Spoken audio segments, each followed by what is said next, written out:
अभी आपने देखा होगा कि मीडिया में प्राप्त समाचारों के अनुसार और जिसमें दिल्ली पुलिस ने अभी एक प्रेस कॉन्फ्रेंस भी की है और एक बहुत ही गंभीर, संवेदनशील, खतरनाक और रहस्यपूर्ण तथ्य प्रकाश में आए हैं। आप सबको ध्यान होगा, चंद महीनों पहले की बात है और चुनाव के दौरान भी और चुनाव के बाद भी दिल्ली के तमाम स्कूलों में बम धमाके की कई कॉल्स आई थी, ईमेल्स आए थे। जांच के बाद आप सोचिए कि इससे कितना भय और तनाव का वातावरण अभिभावकों और पूरे दिल्ली की जनता के मध्य उत्पन्न हुआ। यद्यपि बाद में उसमें कुछ भी नहीं पाया गया।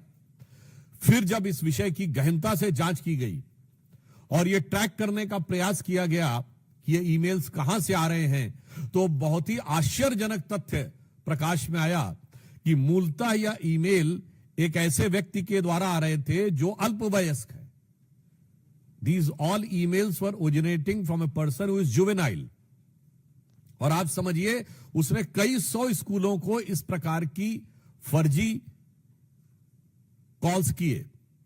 इसके बाद जब जांच में उनके लैपटॉप और अन्य फोरेंसिक चीजों की जांच की गई और इस बात की पुष्टि हुई, तो और भी गहरा तथ्य प्रकाश में आया कि उसके परिवार के लोग और उसके अभिभावक ऐसे कुछ एनजीओ से जुड़े हैं जो कि इस प्रकार की गतिविधियों में पूर्व में संलिप्त रहे हैं, जिन्होंने अफजल गुरु की फांसी का विरोध किया है।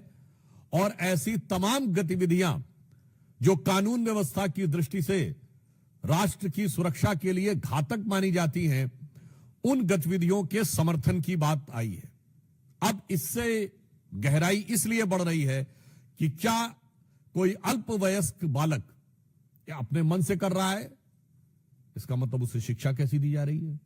दूसरा, या वो सिर्फ मोहरा है और उसके पेरेंट्स और जो पीछे के एनजीओज हैं उनकी इसमें कोई भूमिका है, ताकि दिल्ली की कानून व्यवस्था को बिगाड़कर, दिल्ली के वातावरण को खराब करके, दिल्ली में भय का वातावरण उत्पन्न करके कोई राजनीतिक लाभ या अपनी राजनीतिक विचारधारा की पुष्टि की जा सके।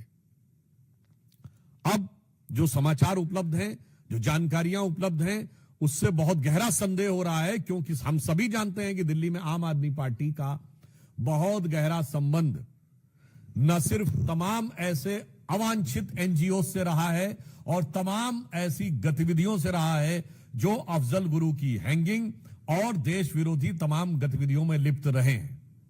आप सभी को ध्यान होगा कि फरवरी 2015 में जो टुकड़े टुकड़े होंगे का नारा लगा था, वो अफजल गुरु की बरसी के ऊपर था और जिसकी फाइल को महीनों तक आम आदमी पार्टी ने बचा के रखा था।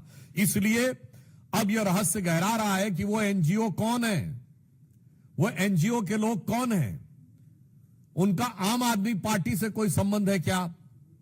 क्योंकि यह बात हम ऐसे हवा में नहीं कह रहे हैं। आम आदमी पार्टी की मुख्यमंत्री आतिशी मरलेना जी के दोनों पेरेंट्स ने अफजल गुरु की क्लीमेंसी के पिटीशन का समर्थन किया था, तो यह बात सीधे संबंध जुड़ता हुआ दिखाई पड़ रहा है।